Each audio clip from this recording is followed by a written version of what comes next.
Alors, le Mali 2 fois, le Burkina 2 fois, la Guinée, le Niger, on pourrait même ajouter à cette liste le Gabon, c'est évidemment la liste des coups d'État en Afrique ces 3 dernières années. Certains parlent d'une épidémie.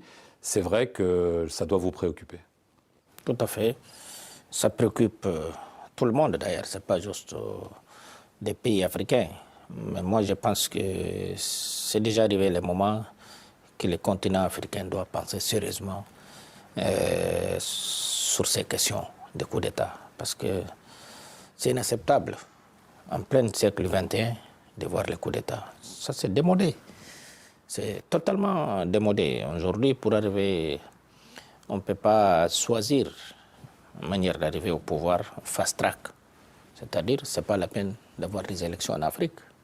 Donc c'est pour cela que je pense que ça, ce n'est pas une question juste régionale. C'est une question du continent africain, qu'on puisse finir avec ce comportement inacceptable.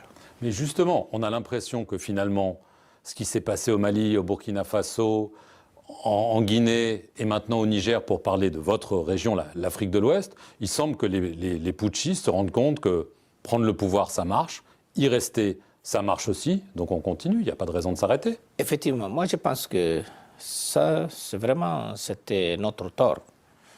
Dès le premier coup d'État, qu'on devrait être ferme, prendre des mesures vraiment anticonstitutionnelles qui pouvaient enlever les idées contre ce comportement inacceptable. Parce que c'est une chose antidémocratique. C'est la tradition des années 70, 80 qui est en train de revenir. Et ça, c'est inacceptable. Mais c'est vrai quand même, on a quelques responsabilités sur ce comportement-là. Alors, je veux en venir